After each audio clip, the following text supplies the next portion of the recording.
கர்ப்பப்பை புற்றுநோய் குறித்த சந்தேகங்களுக்கான தங்கம் ஹோப்பை இலவசமாய் அணுகுங்கள். 1.25 கோடி பேரையும் வெளியில அனுப்ப போறாங்க.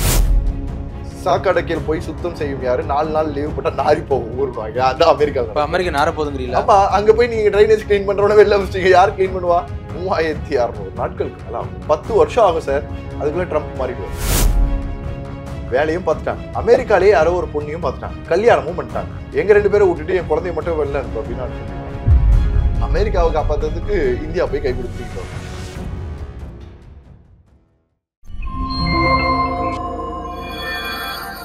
கிங் டிவி நேயர்களுக்கு வணக்கம். இன்று நம்மோடு இணைந்திருக்கும் சிறப்பு விருந்தினர், சமூக செயற்பாட்டாளர் மற்றும் சமூக ஆர்வலர் திரு ஹரிகிருஷ்ணன் அவர்கள். சார் வணக்கம். வணக்கம் பிரதர். டொனால்ட் ட்ரம்ப் பதவியேற்ற பிறகு பார்த்தீங்கன்னா பல்வேறு நடவடிக்கைகளை கொண்டு வந்துட்டு இருக்காரு. அதுவும் பார்த்தீங்கன்னா வெளிநாடு வாழ் மக்களை வெளியேற்றுறதுலேயே அவர் ரொம்ப குறியா இருக்காரு. குறிப்பாக அமெரிக்காவில் யார் யார் வெளிநாட்டு மக்கள்லாம் இங்கே இருக்காங்களோ அவங்களாம் நாடு கடத்துறதுல ரொம்ப மெயினாக இருக்காரு. இந்த விவரத்தை நீங்க எப்படி பாக்குறீங்க? இந்த ஒரு சம்பவத்துல அவருக்கே பெரிய தலைவலியா வந்திருக்கு. ஏதோ ப்ரொமோஷன் பிளான் பண்றாருன்னு நினைக்கிறேன். மீடியாலாம் பேசணும்னு நினைச்சுட்டே இருக்காரு. அறிக்கை விடுறதுலயும் ட்ரம்ப்புக்கு ஆளே அடிச்சுக்க முடியாது. அந்த அறிக்கையை திரும்ப வாங்குறதுலயும் ட்ரம்ப்போட இதுவை வாங்கிக்க முடியாது. சார், ஒரு கண்ட்ரியோட டெவலப்மெண்ட்ன்றது டுகெதர் தான் பண்ண முடியும். ஆமா, ஒரு விஷயத்த ஒத்துக்கலாம். அதாவது லீகலா இல்லாம ஒரு நாட்டை ஏமாத்தி அந்த ஊருக்கு போன எதுவா இருந்தாலும் தவறுதான். நம்ம இந்தியாவுக்குள்ள வரவங்களை நீங்க அதானே பேசிட்டு இருக்கோம். இது பண்ணக்கூடாது, அதை பண்ணக்கூடாது, இங்க ஏன் வந்தீங்க, அதை வந்தீங்க, அந்த சண்டை எல்லாமே போயிட்டு தானே இருக்கு. சேம் அதே மாதிரி நீங்க நினைக்கிறது கரெக்ட் தான்.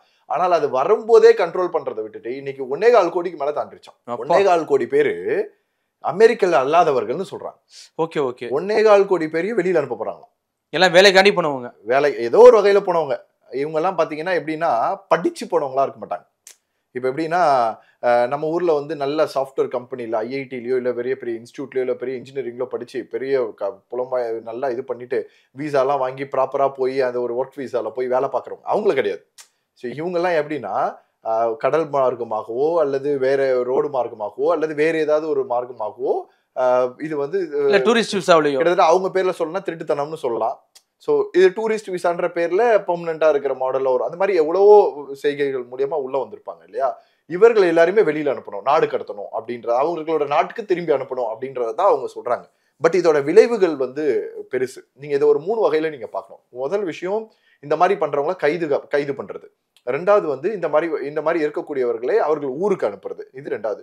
மூணாவது விஷயம் என்னன்னா, இதெல்லாம் பண்றதுக்கு அதுக்கான ஃபெசிலிட்டேஷனை அரேஞ்ச் பண்றது. இந்த மாதிரி 3 விஷயங்கள் அதுல இருக்கு. இப்ப நீங்க கைதுன்னு நீங்க பண்ணீங்கன்னா 1.25 கோடி பேரை கைது பண்ணி வைக்கிறதுக்கு எங்க இடம் இருக்கு? பண்ண முடியாது. சரி, அவங்க நாட்டுக்கு அனுப்புறீங்கன்னு வச்சுக்கோங்க. நாட்டுக்கு அனுப்பணும் அப்படின்னா எத்தனை ஃபிளைட் ஏத்துவீங்க, எத்தனை ஃபிளைட் இறக்குவீங்க? இது என்ன ஷேர் ஆட்டோவா? இல்ல அனுப்பிச்சுட்டு இருக்காருல்ல, எவ்வளவு நடக்கும்? ராணுவ விமானத்திலே அனுப்பிச்சுட்டு இருக்காருல்ல. இன்னைக்கு ஸ்டார்ட் பண்ணிட்டாங்கன்னு வச்சுக்கோங்க. முடிவு எவ்வளவு நாள் தெரியுமா ஆகும்? கிட்டத்தட்ட 10 வருடங்கள், 3600 நாட்களுக்கு மேல ஆகும். 10 வருஷம் ஆகும் சார். அதுக்குள்ள ட்ரம்ப் மாறிடுவார். நல்லா நீங்க பிராக்டிக்கலா புரிஞ்சுக்கணும். இன்னைக்கு நீங்க போடுற சட்டம் இன்னைக்கே முடிச்சதுன்னா பரவாயில்ல. நாலாவதா ஒண்ணு இருக்கு. என்னன்னா, அவர்களாவே வாண்டடா வெளில போயிருது. நமக்கு மரியாதை இல்லாத இடத்துல நமக்கு எதுக்குடா அப்படின்னு சொல்லிட்டு வெளில போயிருது. இதுல பாதகங்கள் யாருக்கு நடக்குதுன்றது நீங்க பார்க்கணும். 2 விஷயம் தான். இப்ப நீ இவனை வேலை இல்லைன்னு வெளில அமிச்சிட்ட, ஓகே, அவன் போயிட்டான். அவன் என்ன பண்ணுவான்? வேற எங்கேயா போய் வேலைக்கு போவான். ஒருவேளை அவனுக்கு இங்க கிடைச்ச வருமானம் கிடைக்காம இருக்கும். ஏன்னா இங்க வருமானம் அதிகமா இருக்கிறனால தான் அவன் இங்க இருந்தான். வருமானம் இல்லாம இருக்கும், வேற நாட்டுக்கு போயிடுவான். அவன் வேலை பார்ப்பான். அவனுக்கு வேற நாடு அழைக்கிறதுக்கு ரெடியா இருக்கும். அந்த நாட்டுக்கு போவான். விசா மூலியமா போறானா, ஏதோ ஒரு மூலியமா போறான். ஏதோ ஒரு நடந்துச்சு, முடிஞ்சு போச்சு. ரெண்டாவதா ஒரு முக்கியமான ரகம் இருக்கு, பாதிக்கப்படக்கூடிய ஒரு ரகம். என்னன்னா, அமெரிக்காவில் புலம்பெயர்ந்து அந்த இடத்துக்கு போயிட்டாங்க, வேலையும் பார்த்துட்டாங்க. அமெரிக்காலேயே யாரோ ஒரு பொண்ணையும் பார்த்துட்டாங்க, கல்யாணமும் பண்ணிட்டாங்க, குழந்தையும் பிறந்துடுச்சு. அந்த குழந்தை கிரீன் கார்டு ஹோல்டர்ல அந்த அமெரிக்காவோட சிட்டிசன்ஷிப்ல வந்துருவாங்க. சரியா? இன்னொரு இப்ப இருக்கக்கூடியவங்களை அந்த மாதிரி நீங்க கொடுக்கறது இல்லை அப்படின்னு சொல்லி கேன்சல் பண்ணீங்கன்னா, இப்ப வெளியில அனுப்புவீங்களா? ஒரு குடும்பத்துல 2 பேரை வெளில அனுப்புவீங்க, 2 பேரை உள்ள வச்சுப்பீங்க. எப்படி நடக்கும்? முடியாதுல்ல. நான் என் ஒய்ஃபு என் குழந்தைன்னு இருக்கும்போது எங்க 2 பேரை விட்டுட்டு என் குழந்தைய மட்டும் வெளில அனுப்பு அப்படின்னு அனுப்ப முடியுமா? வாய்ப்பு இல்லை. என் பொண்டாட்டியும் குழந்தைய இருக்கட்டும், என்னைய வெளில அனுப்பினா இருக்க முடியுமா? நானும் என் குழந்தைய இருக்கேன், என் பொண்டாட்டியை வெளில அனுப்பினா நான் விட முடியும். பெரிய ஒரு இழப்புகளை சந்திக்கும், மிகப்பெரிய இழப்புகளை சந்திக்கும். 1.25 கோடி ரூபாய் வெளில போறாங்கன்னா அவர்கள் தொடர்புடைய 4 கோடி மக்கள் அங்க இருப்பான்னு அர்த்தம். கண்டிப்பா. ஆனா அந்த 1.25 கோடி மக்கள் பார்த்த வேலையை யாரு பாப்பா? இப்ப நீங்க அமெரிக்கர்கள் பாப்பாங்களா? இப்ப நீங்க இது எப்படின்னு இன்னும் நம்ம வியூவர்ஸ்க்கு புரியுற மாதிரி சொல்லுவோமே. ரீசெண்டா நம்ம நிறைய ட்ரெண்டிங் பண்ணியிருந்தோம். இந்த நார்த் இந்தியன்ஸ்லாம் வந்து நம்ம ஊர்ல இருக்க வேலையெல்லாம் ஆக்கிரமிப்பு டீ கடையில பண்ணிட்டாங்க, ஆரம்பிச்சு எல்லா ஜவுளி கடை நகை கடை வரைக்கும் எல்லாம் சொல்றாங்க. இன்னமும் நாமளே வேலைக்கு சேர்க்கணும், நார்த் இந்தியன் தான் சேர்க்கணும்னு நினைக்கிறேன். ஏன்னா நம்ம ஆள்காரங்க என்ன பண்ணுவான், காலைல 10 மணிக்கு வருவான், சாயங்காலம் 6 மணிக்கு போவான், அதுக்குள்ள வந்து சரக்கு அடிப்பான், டைம் வேஸ்ட் பண்ணுவான், எப்படா கடையை எல்லாம் திறப்பாங்க பண்ணுவான். உள்ள வந்துருவாங்க. 300 ரூபா வேலைக்கு 1000 ரூபாய் சம்பளம் கேட்பான். இந்த மாதிரி எல்லாமே இருக்கும். வேலையே பண்ணாம வீட்லயே இருப்பாங்க, வேலை கொடுத்தா செய்ய மாட்டாங்க. இந்த பிரச்சனை நிறைய இடத்துல பாக்குறோம். வேலையை மாடு மாதிரி செய்யறதுக்கு நம்ம ஆட்களே நிறைய ரெடியா இருப்பாங்க, அவங்களுக்கு வேலை கொடுக்க இடம் இருக்காது. இந்த 2 பிரச்சனையும் நம்ம பார்த்துட்டு இருக்கோம்ல. இதே தான் அமெரிக்காலையும். இப்ப அமெரிக்கால இருக்கக்கூடியவங்க எல்லாருமே படிச்சவங்களாகவும் டெக்னிக்கலி எக்ஸ்பர்டஸாகவும் தன்னை பெருசாக மெருகேற்றிக்கிட்டவங்களாகவும் இருக்காங்க. அப்ப அவங்க வேலை பார்க்கறதுல சாஃப்ட்வேர் ஹார்ட்வேர்ன்ற மாதிரி ஒரு பெரிய இண்டஸ்ட்ரியில இருப்பாங்க. அப்ப அப்படி அந்த ஆட்களை மட்டும் ஒரு உலகம் டெவலப் ஆயிடுமா? வாய்ப்பில்லை. ஒருத்தவங்க வாழணும்னா ஒரு வீடு வேணும், வீடு கட்டுறதுக்கு ஒரு ஆள் வேணும், ஒரு லேபர் வேணும். அந்த லேபர் இங்க இருந்து வந்தவங்க தான் இந்த மாதிரி வெளியில நம்ம எப்படி தமிழ்நாட்டுக்கு வந்து இந்திக்கார வந்து வந்தானோ கொத்தனாரா அதே மாதிரி வெவ்வேறு நாட்கள்ல இருந்து, ஆப்பிரிக்கால இருந்து, இந்தியாவில இருந்து, எங்கெங்கயோ நாட்கள்ல இருந்து அங்க போய் வேலை பார்க்கக்கூடியவன் ஒருத்தவங்க இருப்பான். ரெண்டாவது, இப்ப அந்த ஊர்ல பாத்தீங்கன்னா இந்த கிளீனிங் பண்றது, ஹவுஸ் கிளீனிங் பண்றது, ரோட கிளீன் பண்ணி சுத்தமா வச்சுக்கிறது, அந்த சமையல் வேலைக்கு, security கேட்டரிங், வேலை பார்க்கறது, சமையல் வேலை பார்க்கறது, அப்புறம் ஹோட்டல்ல போய் ஷெஃபா வேலை பார்க்கறது, அப்புறம் சின்ன சின்ன இந்த பிளேட் எடுக்கிறது, கழுவுறது. அதாவது நம்மளாம் படிச்சவன் செய்யறதுக்கு கூச்சப்படுற வேலைகள்னு ஒண்ணு இருக்கு தெரியுமா? இது வந்து நம்ம ரஜினியோட ஒரு பாட்டுல சொல்லுவாங்க, சாக்கடைக்கில் போய் சுத்தம் செய்யும் யாரு, 4 நாள் லீவ் போட்டா நாரி போகும் ஊருவாங்க. அதான் அமெரிக்கால. அமெரிக்கா நார போதுங்கிறீங்களா? ஆமா, அங்க போய் நீங்க டிரைனேஜ் கிளீன் பண்றவன வெளில வச்சிட்டீங்க, யார் கிளீன் பண்ணுவா? ஐஏஎஸ் அதிகாரி, ஐபிஎஸ் அதிகாரியும் போய் இறங்கி சொல்லுவீங்களா? பண்ண மாட்டான். போய் 10 லட்ச ரூபா 20 லட்ச ரூபா மாசம் சம்பாதிக்கிறவனை இறங்கி பண்ண சொல்லுவீங்களா? பண்ண மாட்டான். வீட்டு வேலைக்கு முதல்ல ஆள் வைக்க முடியுமா? பண்ண முடியாது. அதையும் தாண்டி அவன் தான் சொல்றானே, வளர்ந்த நாடு ரோபோட்டிக் எல்லாம் வச்சிருக்கீங்களா, ரோபோட்டை பண்ண சொல்லுங்களேன், பண்ணாது. வாட்டர் ப்ரூஃப் ரோபோட்டை கூட்டு வந்து நீங்க வச்சுக்கிட்டா கூட நீங்க நினைக்கக்கூடிய வேலைகளை சரியாக இடத்துல செய்ய முடியாது. என்னத்தான் ரோபோட்டிக், ரோபோ வந்து மனுஷனை விட மாடை விட ரொம்ப மோசமா 1500 மணி நேரம் நீ வேலை பாருனா கூட நீ விடைவிடாம ஓடும். ஆனா அதற்கு யோசிக்க தெரியாது, உனக்கு என்ன வேணும்ன்றதை புரிஞ்சுக்க தெரியாது. கண்டிப்பா வேலையை மட்டும் தான் செய்ய தெரியும். எடுத்து டிவியை போடனா டிவியை கீழே போடுமா, எங்க போடுன்றது தெரியாது. அதை சொல்லி கொடுக்குற ஒரு மனுஷன் வேணும், அதை ஆப்ரேட் பண்றதுக்கு ஒரு ஆள் வேணும், அதை ஹேண்டில் பண்றதுக்கு ஒரு ஆள் வேணும். எல்லாத்தையும் மனிதர்களோட ஹியூமன் இன்டர்ஃபேஸ்னு ஒண்ணு இல்லாம மெயினா மனிதர்களோட தான் வாழ முடியும். அப்ப இந்த இடத்த நீ எங்க இருந்து நீ அதை எக்ஸிகியூஷன் பண்ணுவீங்கன்னு ஒண்ணு இருக்கு. ரெண்டாவது, இப்ப நீங்க இந்த மாதிரியான தொழிலாளர்கள்லாம் 1.25 கோடி ரூபாய் வெளியில போயிட்டாங்க அப்படின்னா, நீ 1 மாசத்துல கட்ட வேண்டிய கட்டிடங்கள் எல்லாமே 1 வருஷம் ஆனாலும் கட்டி முடிக்க முடியாது இல்லையா? அப்ப உனக்கான என்ன ஆகும், அப்ப அதோட எக்ஸ்பெண்டிச்சர்ஸ் இருக்குல்ல. 30 லட்ச ரூபாய் ஒரு வீடு கட்டுறீங்க, ஒரு எக்ஸாம்பிளுக்கு சொல்றேன்னா, அது வந்து 1 கோடி ரூபாய் ஆகும். அஃபோர்ட் பண்ண முடியுமா? சிட்டிசன்ஸ் எல்லாம் அஃபோர்ட் பண்ண முடியாது. இப்ப இவர்கள் எல்லாம் 1.25 கோடி மக்களை வெளியில அனுப்புறீங்கல்ல, அதுக்கு ஒரு பொருட்செலவுன்னு ஒண்ணு இருக்கு.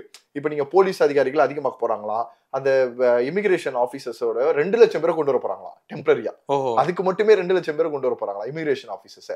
இப்ப இவங்களுக்கு எல்லாம் சம்பளம் இருக்குல்ல, இது எல்லாம் இருக்குல்ல, இது எல்லாம் வந்து இப்ப 1.25 கோடி பேரை வெளில அனுப்புறதுக்கு நீ செலவு பண்ணக்கூடிய இடம் எப்படி இருக்கும்னா கிட்டத்தட்ட 1,00,000 கோடி ரூபாய் இருக்கும். கண்டிப்பா இந்த 1,00,000 கோடி ரூபாய் இருக்குல்ல, இந்த 1,00,000 கோடி ரூபாய் யார்கிட்ட வரும்? அமெரிக்க வாழ் மனிதர்கள் கிட்ட டாக்ஸா வந்து இருக்கும். யார் கட்டுவா? கவர்மெண்ட் கட்டாது இல்ல, மக்களுக்கான சுமை தான் அதிகரிக்கும், மக்களுக்கான சுமை அதிகமாயிடும். ஏன்னா அவனுக்கு என்ன ஆகும், நான் நினைச்ச நேரத்துக்கு சாப்பிடறதுக்கு சாப்பாடு கிடைக்காது, வீடு கட்டணும்னா வீடு கிடைக்காது, வெளியில கிளீன் பண்ணா நாத்து அடிச்சுக்கிட்டு இருக்கோம், வேலை பார்க்கறதுக்கு ஆள் இருக்க மாட்டாங்க, எல்லா இடமும் டர்ட்டி ஆகி போயிடும், யாருமே எதுவுமே செய்ய மாட்டாங்கன்ற பட்சத்துல அப்ப இவனுக்கான சுமை அதிகமாகுது. அப்ப இவனுக்கு என்ன ஆகணும், இவனோட வாழ்க்கையே வாழ முடியாத அளவுக்கு இவன் தள்ளப்படுவான். அப்புறமா இவன் மாசம் ஒரு $100 செலவு பண்ணிட்டு இருந்தானா இனிமே அவன் $1000 செலவு பண்ண வேண்டியது வரும். இது ரெண்டுத்திற்கான பிரச்சனைகள் ஒண்ணு இருக்கு இல்லையா? 4-5 மடங்கு அதிகரிக்கும், பயங்கரமா ஆகும்.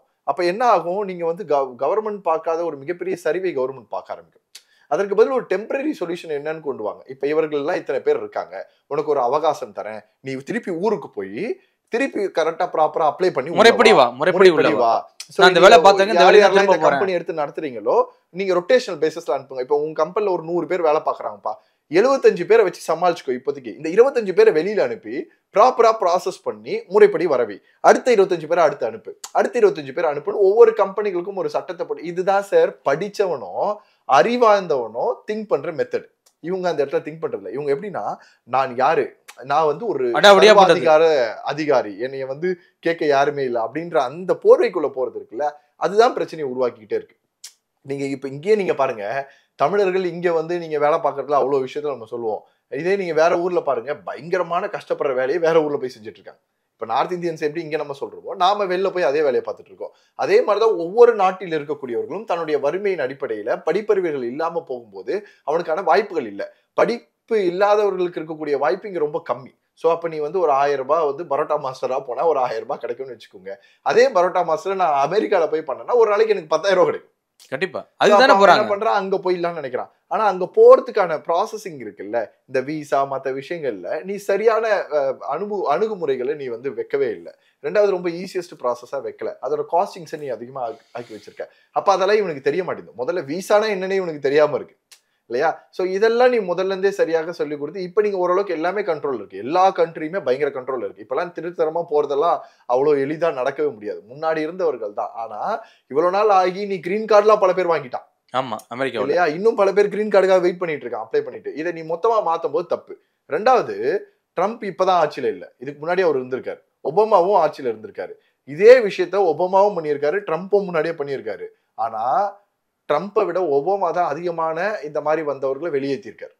ஓஹோ, ட்ரம்ப்பால இதை பண்ண முடியல இல்லையா? அப்ப உன்னோட ஆட்சியிலேயே அது சரியா பண்ணிக்க உனக்கு தெரியல.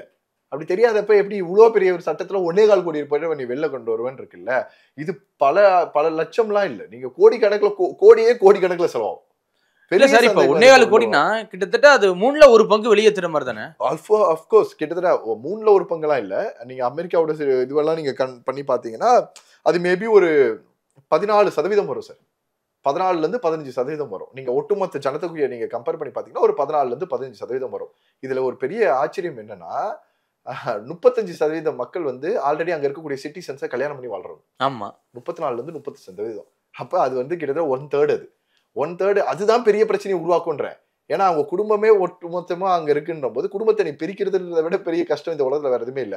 இன்னொன்னு யோசிச்சு பாருங்க, இப்ப குடும்பத்தோட இருக்கிறவன நீ இங்க இருந்து அனுப்பிச்சு வேற நாட்டுக்கு மொத்தமா போன அனுப்பிச்சனா அந்த நாட்டுக்காரன் இவனை ஏத்துப்பானா? வாய்ப்பு இல்ல. ஏன்னா நீ இங்க சிட்டிசனா இருந்துரு பாதி பேரு. அப்ப பொண்டாட்டி புள்ள ஒரு சிட்டிசன், இங்க ஒரு சிட்டிசன் மாற முடியாது. அப்ப நீ அதற்கான ஒரு விஷயங்களை நீங்க தான் உருவாக்கணும். இன்னைக்கும் நம்ம ஊர்ல இருந்து வெளிநாட்டுல வேலைக்கு போறவங்க எல்லாம் எதுக்கு போறான் சார்? எப்படியாவது ஒரு 5 வருஷம் போய் சம்பாதிச்சு வீட்டுல இருக்க கடன் எல்லாம் அடைச்சிட்டு திருப்பி இங்க வந்துடணும்னு போறான். ஆனா அவனால முடியல. 10 வருஷம் அவனால பண்ண முடியல, 20 வருஷம் ஆனாலும் பண்ண முடியல. நம்ம எல்லாம் நினைச்சிட்டு இருக்கோம் சார், மிடில் கிளாஸ்ல இருக்க மனுஷனுக்கு இருக்க பிரச்சனை என்ன தெரியுமா? இன்னைக்கு 100 ரூபாய் சம்பாதிக்கிறா, நாளைக்கு 200 ரூபாய் சம்பாதிச்சா நல்லா வந்துடலாம்னு நினைப்போம். நீ 200 ரூபாய் சம்பாதிக்கும் போது 500 ரூபாய்க்கு செலவு வந்து அதற்கான தேவை அதிகமாயிடுது. 500 ரூபாய் சம்பாதிக்கும் போது 1000 ரூபாய்க்கான செலவு வருது. 1 லட்சம் ரூபாய் சம்பாதிக்கும் போது 2 லட்சம் ரூபாய்க்கான செலவு வருது. நம்ம வாழ்க்கையை பொறுத்த வரைக்கும் என்னைக்குமே சம்பாதிக்கிறதுக்கான தேவைகள் பூர்த்தி அடையவே அடையாது. நம்மளோட வாழ்க்கை முறை முன்னேற நம்மளோட அடுத்த கட்டத்தை நோக்கி நகரேன். இன்னைக்கு நான் வந்து 100 ரூபாய் சம்பாதிக்கும் போது ஒரு 10 ரூபாய் செருப்பு போட்டு போவேன். நாளைக்கு என்கிட்ட 1000 ரூபாய் இருக்கும்போது நான் 50 ரூபாய் செருப்பு வாங்குவேன். லட்ச ரூபாய் இருக்கும்போது நான் 500 ரூபாய் ஷூ வாங்கிட்டு போட்டு போவேன். அப்ப தேவைகள் அதிகமாயிட்டே இருக்குல்ல, பர்சன்டேஜ் ஆஃப் growth எல்லாமே இன்க்ரீஸ் ஆகுதுன்றதை நம்ம புரிஞ்சுக்கணும். மிடில் கிளாஸ் மனுஷனோட வாழ்க்கைன்றது என்னைக்குமே வந்து அவ்வளவு சீக்கிரத்துல முடிகிற ஒரு வாழ்க்கை இல்லை. நீங்க வந்து கோடி ரூபாய் சம்பாதிச்சாலும் அந்த தேவைகள் பூர்த்தி அடையவே அடையாது. அவ்வளவு பிரச்சனைகளுக்கான வாழ்க்கையை தான் நம்ம வாழ்ந்துகிட்டு இருக்கோம். ஈக்குவலண்டான ஒரு விஷயங்கள் கொண்டு வர நினைக்கிறேன். ஏன் வந்து நீ அமெரிக்கா மாதிரி நாடுகளை நோக்கி நம்ம ஆளுக போறாங்க? நல்ல பிரில்லியண்டா இருக்கக்கூடியவங்க ஏன் போறாங்கன்னா, எஜுகேஷன் ஈக்குவலா வச்சிருக்காங்க, ஹெல்த் ஈக்குவலா வச்சிருக்காங்க, எல்லா செக்டார்ஸ்லயுமே நீ வச்சிருக்காங்க, டெக்னிக்கலி நீ டெவலப் பண்ணிக்கலாம். அஃப்கோர்ஸ் சார், நீ அவ்வளோ பணம் வச்சிருக்க அமெரிக்கால, எல்லாமே கரெக்ட் தான், இல்லைன்னு சொல்ல வரல. ஆனா மனுஷனுக்குள்ள இருக்கக்கூடிய ஒரு விஷயங்களை நீ பாகுபடி நீ கொண்டு வந்துட்டேன்னா அவனால வாழ முடியாது. இதனாலதான் நீ இப்ப காட்டுத்தீ பாத்தீங்க. ஆமா, இப்பயே நீங்க காட்டுத்தீ பத்தி நம்ம பேசிட்டு இருக்கும்போது இருக்கக்கூடிய ஊர்ல இருக்கக்கூடிய எல்லாருமே சேர்ந்து அமெரிக்கா நம்ம எல்லாருமே மற்ற நாட்டுக்காரன் என்ன பண்ணுச்சோ அதுக்கு தான் அவன் அனுபவிக்கிறான்றதான் சொன்னீங்கல்ல. இன்னைக்கு நீங்க போய் பாருங்களேன், இன்னைக்கு மனிதர்கள் வெளில போயிட்டாங்கன்னா விவசாயம் நடக்காது. அமெரிக்கால விவசாயம்னு ஒண்ணு இருக்காது. விவசாயம்னு ஒண்ணு இல்ல அப்படின்னா அமெரிக்கால உணவுன்ற ஒரு விஷயத்துல பெரிய பிரச்சனையாடும். எத்தனை நாள் நீங்க பர்கரும் பீஸாவையும் சாப்பிட்டு இருக்க முடியும்னு நினைக்கிறீங்க? கண்டிப்பா. நீங்க வேணா அங்க இருக்கக்கூடிய உணவுல சொல்லலாம், ஆனால் அந்த உணவுலயும் அந்த இலைகள்ல இருந்து தலைகள் வரைக்கும் எல்லாமே விவசாயம் சார்ந்த பொருட்களை பயன்படுத்தி இருப்பாங்க. அதனாலதான் அவங்க பர்கரை மட்டும் சாப்பிட மாட்டாங்க, பர்கரோட சேர்ந்து புரோட்டீன் இருக்கக்கூடிய எல்லா வகையான உணவு சத்துகள் இருக்கக்கூடிய எல்லாத்தையுமே வச்சு ஒரு சாப்பிடுவாங்க. அப்ப அந்த இதுவே விவசாயம் இல்லைன்னா அது இருக்காது. அப்ப நீ அங்க அழிஞ்சு போவ. ரெண்டாவது அப்ப உன்னோட growth இருக்காது. சார், வால்ட் டிஸ்னி அந்த மிகப்பெரிய இடம் சொல்லக்கூடிய அந்த எல்லாத்துலயுமே கூட சின்ன சின்ன வேடமிட்டு நடிப்ப இந்த மாதிரி இருக்கக்கூடிய கம்மியான குறைவான வெளிநாட்டுல இருந்து வந்தவர்கள் தான் வாழ்ந்துட்டு இருக்காங்களா. இதை நீ போய் எடுத்துட்டு போயிட்டு நீ வந்து எம்பிஏவும் அல்லது எம்எஸ்டபிள்யூவும் அல்லது எம்சிஏவும் படிச்ச அல்லது எம்இ எம்டெக் மாதிரி மிகப்பெரிய படிப்புகள் படிச்சுக்கிட்டு போய் ஒரு நாள் வேஷம் போட்டு நில்லாம் நிப்பானாவே. அப்ப அந்த துறை காலி ஆகும். எல்லா துறையும் டிரான்ஸ்போர்டேஷன். நீங்க சார் அதான் நான் சொன்ன மாதிரிதான் ஷேர் ஆட்டோவா இது? 1.25 கோடி பேருக்கு கூட்டு போறதுக்கு நீங்க ஷேர் ஆட்டோவை வச்சு நடத்த முடியாது. அதே மாதிரி நீங்க புலம்பெயர்ந்த தொழிலாளர்களோ சொல்லக்கூடியவர்களோ அல்லது வெளிநாட்டில் இருந்து வந்தவர்களோ அல்லது அகதிகளாக பார்க்கக்கூடியவர்களோ அல்லது சட்டத்திற்கு விரோதமாக உள்ள நுழைந்தவர்களோ நீங்க எல்லாருமே நீங்க ரெஸ்கியூ பண்றீங்கன்னு வச்சுக்கோங்க. 1.25 கோடி பேரையும் ஒன்னா நீங்க உங்களால வெளில அனுப்ப முடியாது. அப்ப அந்த 1.25 கோடி பேரை நீங்க தனித்தனியா ஒரு இடத்துல தங்க வைக்கணும். இப்ப நீங்க இங்க நம்ம சென்னையில கோவிட்ல நடந்துச்சுல என்ன பண்ணோம், 1,77,000 மைக்ரன்ஸ் ஒர்க்கர்ஸை ரெஸ்கியூ பண்ண வேண்டியதா இருந்தது. ஏன்னா இவங்க நடந்தே போய் இறந்து போயிடுறாங்க, அவங்க காப்பாற்றணும்ட்டுன்னு. அப்ப அவர்களுக்கான ஒரு ஷெல்டரு, அவங்க 3 வேளை தங்குறதுக்கான சாப்பாடு, அவங்களுக்கான ஊசி எல்லாம் போட்டு, அவங்களுக்கு எப்ப இன்னைக்கு நீங்க ரெஸ்கியூ பண்ற அந்த மைக்ரண்ட் ஒர்க்கரை 13 நாள் கழிச்சு தான் நீங்க ட்ரெயின் ஏற்றி அனுப்பிச்சு விட முடியும். அப்ப இந்த 13 நாள் வரைக்கும் அவங்களுக்கு சாப்பாடுல இருந்து எல்லாமே இருக்கு. இப்ப இதே மாதிரிதான் அந்த ஊர்லயும் நீங்க ரெஸ்கியூ பண்ணக்கூடிய எல்லாரையுமே தங்க வைக்கிறது, 3 வேளை சாப்பாடு போடுறது, அவங்களுக்கான தேவைகளை பார்க்கறது, அவங்களுக்கு டிக்கெட் புக் பண்றதுன்ற இந்த எல்லா காஸ்டிங்கும் இருக்குல்ல, இது எல்லாம் அமெரிக்காவை அடுத்த 40 வருஷத்துக்கு வளரவே விடாம டவுன்ல இறக்கி விட்டுரும். ஆமா, இந்த எண்ணம் அவங்களுக்கு புரியணும். இது பேசிக் புரிதல். இந்த புரிதல் எல்லாம் நடக்காது. இது எதனால நடக்குதுன்றதையும் சொல்றேன். இப்ப நம்ம ஊர்ல எல்லாம் பேசுறாங்கல்ல, இந்த ஜாதிக்காரர் இருக்கக்கூடாது, இந்த மதக்காரர் இருக்கக்கூடாது, இந்த இனக்காரர் இருக்கக்கூடாது, இது எனக்கான பூமி, எங்க வாழ்க்கை என்னோட இதுன்றால, அதேதான் அங்கே நடக்குது அமெரிக்காவிலையும். ஆமா, அவன் என்ன நினைக்கிறான், எனக்கு வேலை கிடைக்கல, இவங்களுக்கு வேலை கிடைக்குது, எங்க இருந்தோ வந்தவன் நல்லா வாழ்றான், எங்க இருந்தோ வந்தவன் நல்லா செட்டில் ஆயிட்டான், எங்க இருந்தோ வந்தவன் வீடு வாங்கிட்டு இருக்கான், நான் இங்க இருந்துட்டு எனக்கு எதுவுமே கிடையாது. எல்லா உனக்கான தேவையை அவன் தானே பூர்த்தி பண்றான். அதுதான் என்ன சொல்றேன்னா, காமன் ஹியூமனுக்கு இங்க பேசுற அதே பேச்சு தான் சார். நீங்க சென்னை மெட்ராஸ்காரனை கூப்பிட்டு கேட்டு பாருங்களேன், மெட்ராஸ்ல நீ என்னடா சொத்து வச்சிருக்கேன்னா இல்லன்னு வாங்க. வேற ஊர்ல இருந்து, வேற ஸ்டேட்ல இருந்து, அல்லது வேற மாவட்டத்துல இருந்து இங்க வந்து வேலை பார்த்திருப்பாங்கல்ல, அவங்க கிட்ட சொந்த வீட்டுல இருந்து எல்லாமே இருக்கும். இதே மாதிரிதான் எல்லா ஊர்லயும் நடக்குது. இது வந்து ஜென்ரலா நடக்க ஆரம்பிச்சிச்சு. காரணம் என்னன்னா, அந்த ஊர்லயே இருக்கக்கூடியவர்கள் அந்த வாய்ப்புகளை சரியாக பயன்படுத்துவது கிடையாது. வெளியில இருந்து வரக்கூடியவர்கள் அந்த வாய்ப்புகளை பயன்படுத்துறாங்க. இது உன்னோட வீக்னஸ்க்கான காரணம். இதற்காக நீ மத்தவனை குறை சொல்ல முடியாது. அவங்க கூட போட்டி போட்டு நீ நல்லா பண்ணு, ஹெல்த்தியா போட்டி போடுங்க, நீயும் வேலை பாரு, நீயும் சம்பாதி, உனக்கான வாய்ப்புகளும் இந்த உலகம் கொடுக்கும்போது அந்த வாய்ப்புகளை நீ எடுத்துக்காம அவன் பொழைச்சிட்டான், அவன் முன்னேறிட்டான், அவன் பெருசா வேலையை காலி பண்ணிட்டான் அப்படின்னு சொல்றதுல என்ன நியாயம் இருக்குன்னு நான் சொல்றேன். அப்ப நீ என்ன பண்ணு, உனக்கான வாய்ப்புகளை நீ உருவாக்கி வேலை பாரு. சரி, இன்னைக்கும் அமெரிக்காவில் இருக்கக்கூடிய படிக்கக்கூடிய பிள்ளைகள் கூட கல்வி கட்டுறத மொத்தமா அமெரிக்கா ஏத்துக்குமா? அவனோட 16-17 வயசை தாண்டினதற்கு அப்புறமாக அவன் பார்ட் டைம்ல கம்பல்சரி வேலைக்கு போகணுமா? அவனோட ஹையர் எஜுகேஷன் அவன் பாத்துக்கணுமா? ஒரு வருஷம் ஃபுல்லா வெளிநாடுல இருக்கக்கூடியவர்கள் எல்லாம் இப்படிதான் வாழ்வாங்களாம். கடைசியாக அந்த கிறிஸ்துமஸ் இருக்கக்கூடிய அந்த 1 மாசத்துல சம்பாதிச்ச மொத்த காசு குடும்பம் எல்லாம் ஒன்னா சேர்ந்து அதை சந்தோஷமா வெக்கேஷன் சொல்லி என்ஜாய் பண்ணி வெளில போவாங்களாம். திருப்பி அடுத்து ஜனவரிக்குள்ள வீட்டுக்குள்ள போன உடனே திருப்பி தன்னுடைய வாழ்க்கையை இந்த மாதிரி விடும். இது வாழ்க்கை முறையாக மாத்திட்டது இடத்துல இப்படிதான் அவங்க வாழ்றாங்க. அப்படி இருக்கக்கூடிய இடத்துல நீ ஒரு வாழ்க்கையை கொண்டு போய் நீயும் செய்யற அப்படின்னும் போது இது எல்லாம் கலந்துதான் சொசைட்டின்னு நான் சொல்ல வரேன். இந்த சோஃபால நான் உட்காரனா இதை வேலை பார்க்கறதுக்கு 10 பேர் வேணும். இந்த 10 பேர் வேலை பார்க்கலாம், எனக்கு சோஃபான்னு ஒண்ணு இருக்காது. கரெக்டா? வெறும் மைக் வச்சிருக்கேன்னா மைக்கு டெக்னிக்கலான ஒரு எக்ஸ்பர்டைஸ்டு டெவலப் பண்ணப்பட்டதாக இருக்கலாம். ஆனா இந்த மைக் மட்டும் இருந்து நான் மட்டும் இருந்தா உட்காரத்துக்கு சேர்ல என்ன பண்றது? அதானே. அப்ப அந்த பேசுறது கேமராமேன் என்ன பண்றது? ஒண்ணும் பண்ண முடியாது இல்ல. இதைத்தான் நம்ம வந்து சந்திக்கணும். இதை இன்னும் ஏற்கொண்டு போச்சு அப்படின்னா அமெரிக்கா சந்திக்கக்கூடிய மிகப்பெரிய ஆபத்துகளும் இதுல இருந்தும் அமெரிக்காவை காப்பாற்றுறதுக்கு இந்தியா போய் கை கொடுத்துக்கிட்டு வரணும். கண்டிப்பா என்ன நடக்குதுன்னு பொறுத்திருந்து பார்க்க. மிக்க நன்றி சார். மகிழ்ச்சி. கருப்பை புற்றுநோய் குறித்த சந்தேகங்களுக்கான தங்கம் ஹோப்பை இலவசமாய் அணுகுங்கள்.